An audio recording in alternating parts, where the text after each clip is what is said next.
Thanks to you at home for joining us here this hour. Really happy to have you here. Telling people not to go didn't work. Warning people not to go didn't work.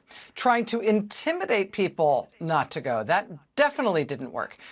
Even a good faith, earnest, here's a really good reason not to go, kind of cajoling, that did not work either. Turns out we learned definitively in these past few days that people want to protest against this president a lot. And no matter what you tell them, they are going to do it. And a lot of people have been wrong about that, including me. I sat here last week, all earnest and serious, telling you, as if it was true, that there definitely was going to be no protest in Washington, D.C. this weekend, that protesters would be everywhere else in the country, but they definitely wouldn't be in Washington, D.C. Boy, I was wrong. The No Kings protest organizers had in fact said no, they were not going to protest in Washington. They were going to protest everywhere else but there. But plenty of people protested there in very large numbers. And it wasn't just the No Kings organizers who were saying, oh, we're not going to D.C., don't go to D.C. You might remember last week, Trump tried to threaten people against protesting in Washington this weekend. He said last week that if anybody sort of, dared show up to protest against his big birthday military parade, they'd be met with big and very heavy force, trying to intimidate people into not protesting. Turns out that didn't work. Regular Americans said, you know what? We're not listening to any of you. We're Americans and we have the right to protest, and that comes from our Constitution and not from any of you. And so get out of the way. We don't care. We're protesting. Lots of people protested in Washington this weekend, and there were no problems associated with it. Protesters mostly did bug out of D.C. before the actual military parade started. The military parade itself turned out to have really thin crowds. In some places along the parade route, there was almost nobody in the stands. Everybody in the president seemed kind of, I don't know, a little bored, maybe a little disappointed. I don't know. Ta-da, it just wasn't a big thing that President Trump put on for $45 million. But they got plenty of protesters when people, including me, said they wouldn't be there. You might have seen headlines last week about the Brevard County, Florida sheriff last week who called a press conference to threaten that he would sick dogs on people, and his officers would not just put people in jail, they would put people in the hospital. He literally got up at a press conference and said, "We will kill you," talking about violence he expected at any anti-Trump protests in Brevard County, Florida. After that bizarre show of intimidation from that sheriff in Brevard County, Florida, turns out people in Brevard County, Florida were not at all intimidated by what he said, as you can see from local headlines like this one. Quote, "No Kings anti-Trump protests draw thousands in Brevard County in Cocoa and Palm Bay." I mean, the sheriff gets out there and says, "We will kill you." And Brevard County, Florida is like, you know what? We got a right to protest. We have a right to make protest signs of any kind, including ones that show Donald Trump in a big wig made up like Marie Antoinette, saying, "Let them eat cake." And you are not going to stop us from doing it. We are Americans. We have the right to do this. We will protest. For the most serious possible reason, people were also told not to protest, not to go to any No Kings protests in Minnesota this weekend, on Saturday, after news emerged of the political assassinations of a Democratic former House Speaker and her husband, and the attempted assassination of another Democratic state legislator and his wife, and the even more terrible news on Saturday at that time that that assassin was still at large. He has since been brought into custody. But on Saturday, authorities advised everyone in Minnesota to cancel their plans to attend any protest. And that's a very different kind of thing. That is a very, very serious thing. But again, people said no. People went out and protested in Minnesota anyway, despite those warnings, actually in huge numbers. Look, this is St. Paul, Minnesota on Saturday. Look at this. Look at how many people went out and protested anyway. And it is not that people didn't know what had happened. You could tell that because a lot of the signs in the crowd were these heartbreaking signs honoring the former Democratic House Speaker in Minnesota, Melissa Hortman, and her husband, who were both killed by that assassin. And even though people were told not to protest in that state that day because the killer was literally still on the loose, apparently there was just nothing that was going to stop people from being there, from standing up, from showing up in huge numbers. And eventually state leaders, I think, realized that there was nothing that they could do to stop people from turning out. Minnesota's State Attorney General Keith Ellison decided to go himself. He spoke in St. Paul before that huge crowd. He spoke about his friendship with Speaker Hortman. He spoke about what it felt like to lose her. And he also spoke about the civil rights movement and other martyrs we have had in our country for our democracy. We owe it to them. We have to do it. We must be there on behalf of the people of this country in this hour when a dictator who wants to be a king is trying to run over the rights of the people. We must be there. We must stand up. We must be strong. We cannot waver. We will not be intimidated. We are not scared of his jail. We are not scared of anything about this guy. We are not afraid, and we will not let fear rule the day. We will not let him weaponize fear against us.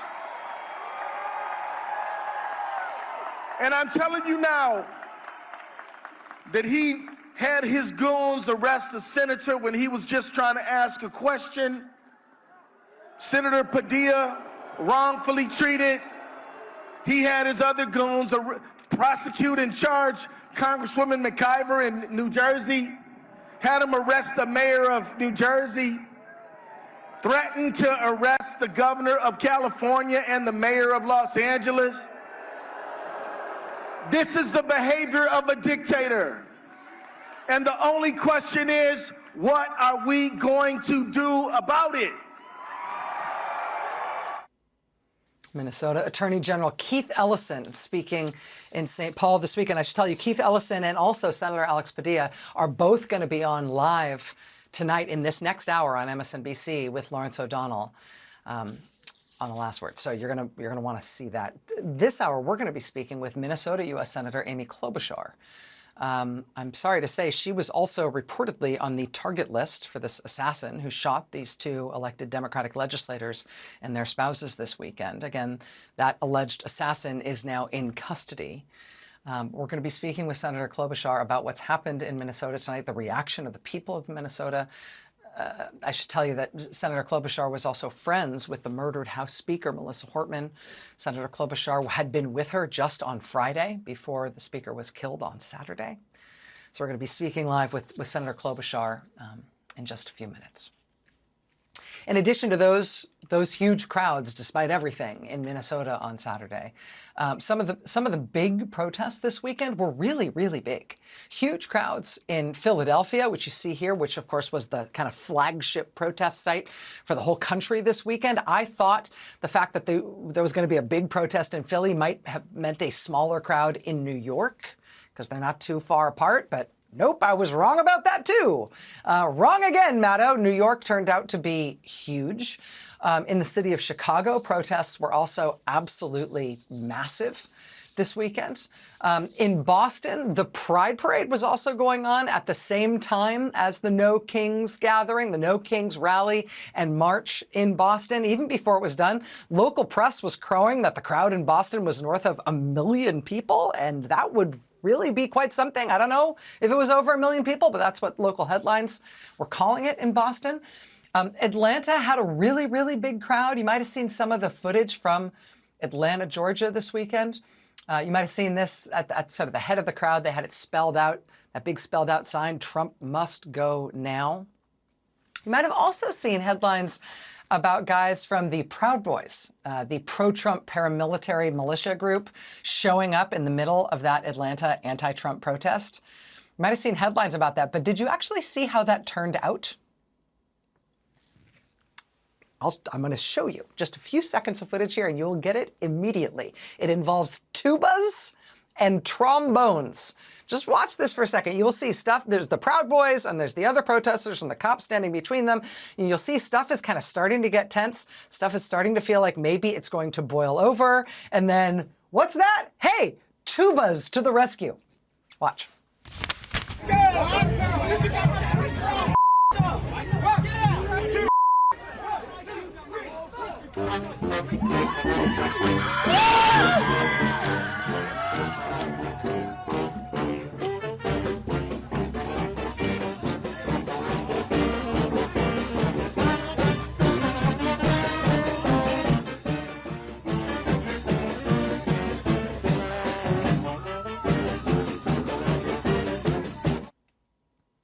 Now, my favorite part about this is that they're just like, this is a very relentless brass band. They just go on and on and on. They're just rocking out. And you can see like some of the Proud Boys are still trying to argue and kind of fight with people. But this brass band is unstoppable. See, like even when they take like a pause, it's just a strategic pause because they're still going. And by the end, nobody can really help themselves. By the end of it, even the Proud Boys themselves are kind of clapping along. By the very end of it, everybody's like kind of basically dancing a little bit despite themselves, which makes it hard to keep up with the fighting. Oh, well, when you're when all else fails, get yourself a trombone and a tuba and a sax player and apply liberally. Solves most problems. But the protests were literally everywhere this weekend. Trump had his little birthday thing in Washington, but then across the country, I mean, organizers and crowd counters say there were somewhere on the order of 5 million people who turned out to say whatever the opposite of happy birthday is to him. I mean, here, let's go top row to bottom row, left to right. Upper left-hand corner, starting there, that's Oklahoma City. Then Los Angeles, huge protests in Los Angeles. Then Kalamazoo, Michigan. Seattle is a really big protest in Seattle. Eugene, Oregon. Boise, Idaho, that's the left side, second row there. Look how huge it is in Boise. Then Kansas City, Missouri, that was another big one. Then Denver. Big one in Indianapolis. They've also had anti-Trump protests outside the NBA Finals in Indy. San Francisco was huge. Austin, Texas was really big. Then it's Anchorage, Alaska. As I said, Chicago, that is next. Huge anti-Trump protests in Chicago. Atlanta with the brass band world peace demonstration and really big numbers. Houston, Texas. Albany, New York. Hello, Cleveland. There's Cleveland there. Charlotte, North Carolina was a very big one. And then second from the right on the bottom row there, that's Little Rock, Arkansas. And then the lower right-hand corner there, that is Miami, Florida. And I'm as impressed by big turnout in big cities as I am by people turning out in smaller places where you would not expect it, and including, you know, some places that I have to look up how to pronounce, and you'll forgive me if I don't get them exactly right, right? Right. Protests, for example, this weekend in Augusta, Maine, also in Baltimore, Maryland, also in Bennington, Vermont. We saw protests in Charlottesville, Virginia, and in Cincinnati, Ohio, in Colony, New York. Columbia, South Carolina got a good crowd. In Dallas, Texas, it was big. We had a big group in Dallas of people dressed out of The Handmaid's Tale. We, the people, were not meant to kneel. This was Des Moines, Iowa. We had a big crowd. Durham, North Carolina had big numbers. We saw protests in Fairfield, California, Fort Lauderdale, Florida. In Freeport, Maine, they were out in the rain. At some points, the pounding rain in Freeport, Maine. This was Frisco, Colorado. Hey, taco, our country is Nacho Kingdom. Here was Golden, Colorado. Here was Greenville, South Carolina. Here was Gunnison, Colorado. Here was Harrisburg, Pennsylvania. Here was Guam. Hello, Guam. Guam, the U.S. territory. At this point, the staff of the show is going to kill me. This is like me just pulling random sites out of the F and G and H part of the alphabet. I could go on. Let me put up another 20 box in the hope that this doesn't break the control room. All right, we're going to go top to bottom, left to right, 20 of them. Ready? Here we go. Put it up. Yes. St. Louis at the top left, then Phoenix, then Chattanooga, Tennessee. Then we got another view of Dallas, Texas, Grand Junction, Colorado. Next row, look how big San Diego was. Second row, left side, see that? Then Arlington, Virginia, Buffalo, New York, then Joplin, Missouri. Then there's another look there at Philly, which was so huge. Next row, it's Olympia, Washington. Another look at New York City. That big one I mentioned in Sacramento, California. Another look at St. Paul, Minnesota, with those remarkable circumstances. Then it's Portland, Oregon. Then that bottom row, it's Savannah, Georgia, Milwaukee, Wisconsin. Milwaukee was only the biggest of 50 different simultaneous protests in the state of Wisconsin. Then Rapid City, South Dakota. Then it's Springfield, Illinois. And then in the bottom right-hand corner, that is Tampa, Florida. This one's, okay, make a smaller box. Yes, okay. This one's easier to see them one by one. These are anti-Trump protests this weekend. Upper left is Pocatello, Idaho. Tucker, Georgia, then Alton, Illinois, Concord, New Hampshire, Centennial, Colorado, Beaufort, South Carolina. And hold me back, I got a ton of them. They're infinite, honestly. Upper left, that's Alameda, California. I showed you Frisco, Colorado before with the nacho country thing. That was Frisco, Colorado. This is Frisco, Texas. Upper right, that's Rangeley, Maine. Lower level there, lower row, that's Prescott, Arizona, and York, Pennsylvania, and Asheville, North Carolina. Beautiful, resilient little Asheville, North Carolina. Oh, you think we're done? Ha! We're not done. Here's Sitka, Alaska, upper left there. Waterloo, Iowa. Newton, New Jersey. Menifee, I think is how you say it. Forgive me if that's not right. Menifee, California. Clarksville, Tennessee. Huntington, New York, again out in the pouring rain. Did you turn out to protest this weekend in Jacksonville, Alabama? If so, I see you up there in the upper left-hand corner. Hello, Jacksonville, Alabama. Same to you, Staunton, Virginia, and Montpelier, Vermont. I know some people who are up there in Montpelier, Vermont. Eagle River, Wisconsin. Statesville, North Carolina. Bremerton, Washington. This was Phoenix, Arizona. This was a mom there with her daughter. The daughter's sign says, "Leave your MAGA husband." I want to know the whole backstory, and I want to write a TV show about it. This was Austin, Texas, quoting Benjamin Franklin, I believe. Where liberty dwells, there is my country. This was Hillsborough, North Carolina. No Tyrannosaurus Rex. Tyrantos, getting in the king thing with Rex, get it? This was Lexington, Kentucky. First they came for the immigrants and we said no. New Orleans, Louisiana had a pretty big turnout for their protests this weekend. Including this gentleman. I fought for my country at 19. Now I'm 81 and have to fight my country. This was West Palm Beach, Florida this weekend. Hey, Mar-a-Lago, aren't you nearby? West Palm Beach. This was Santa Monica, California this weekend. Stephen Miller can never come home. Santa Monica is where Stephen Miller is from. This is a group of 90-plus-year-olds in Teaneck, New Jersey, who we've seen protesting for weeks now. They were out in Teaneck this weekend. Another super senior here in Pepper Pike, Ohio. You see her sign there? In World War II, my brothers fought fascism. Now it's my turn. And on the other end of the age spectrum, here's this young man in Sequim, Washington. Not my tyrant. Not my future. This was Los Angeles, where I mentioned huge protests in Los Angeles. Members of the Russian protest punk band Pussy Riot with this sign, "It's beginning to look a lot like Russia." Essentially a message of warning from the Russian opposition. I mean, we could go on and on, right? From Truckee, California, where there is only one king, and it is definitely Elvis, to Tempe, Arizona, where they packed the overpass, no kings, to Oklahoma City.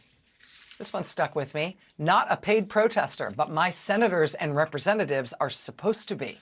No kings. And like I said, I could go on and on and on. I am leaving out more than I am including by a large measure. When there are more than 2,000 simultaneous protests in the country against the president all at once, it is hard to keep track of them all. It is hard to go through them all on a cable news show. But there have now been so many thousands of protests involving so many millions of Americans. Now I think it's time to start having a national conversation of a different type, right? The strategy and the character of the opposition to Trump is not only self-evident as the most important story in the country, I think it's finally being recognized as the most important story in the country, which is nice. And, you know, you have the president clearly just fundamentally politically unable to contend with the depth and breadth of feeling against him, right? So these must be paid protesters or invaders from somewhere else, or they must all be violent criminals or whatever. No, actually, this is St. Louis, right? This is America. No kings, yes, queens, right? Like that, this is just us. It's who we are, and this is how we feel about you.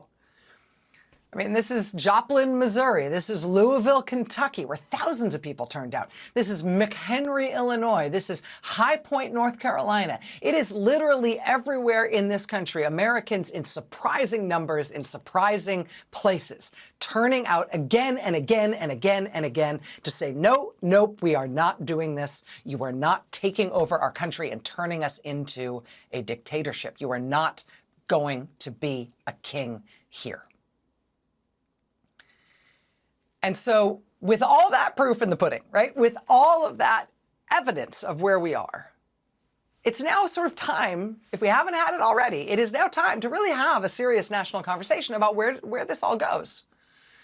Because this is not just like the resistance to Trump, right? Like this is the opposition to Trump. This is the other side.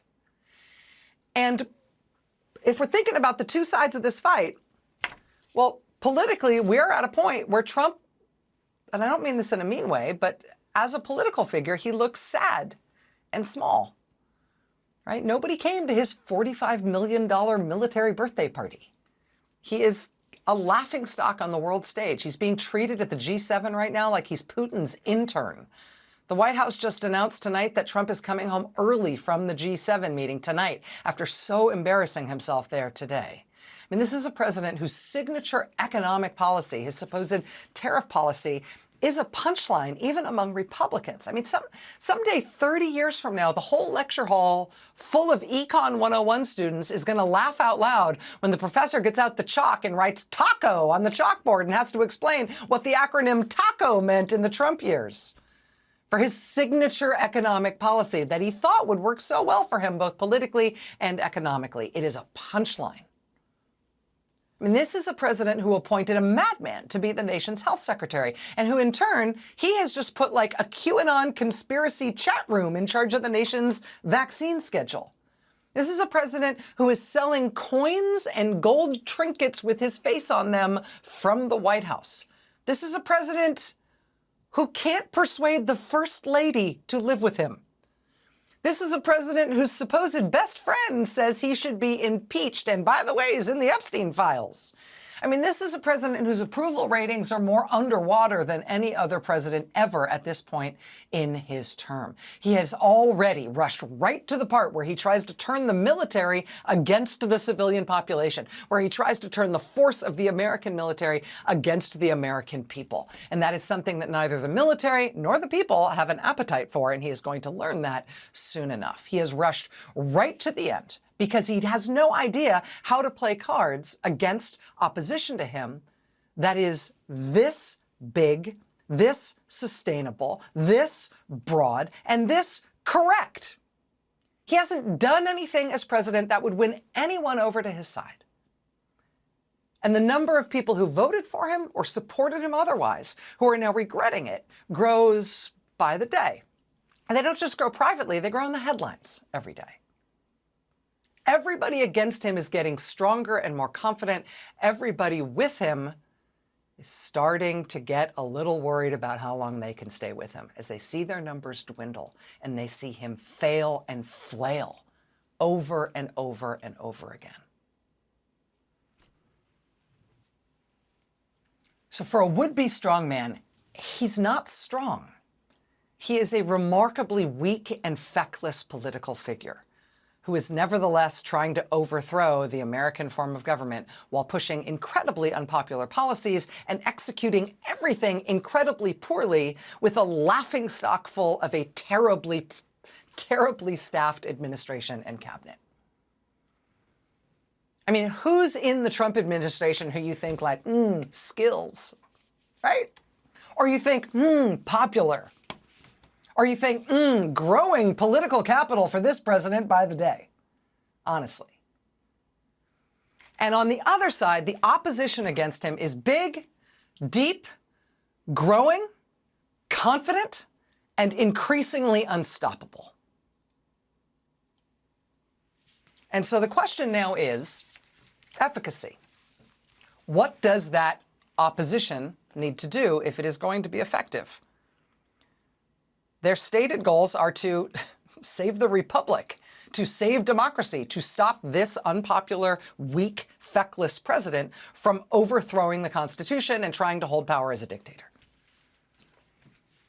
What does the increasingly powerful, increasingly large, buoyant, confident opposition need to be like from here on out? What do they need to do next and going forward in order to maximize their prospects of success?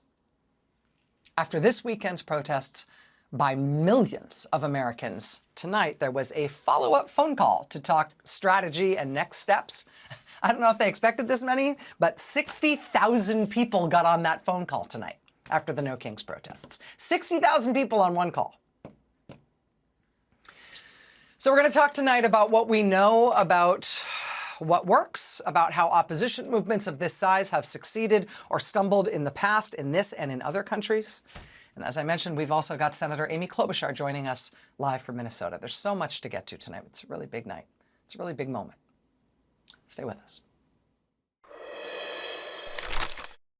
The full video podcast is no longer available, but The Rachel Maddow Show still is. Check out the full episode audio podcast or watch the show online anytime at now.msnbc.com.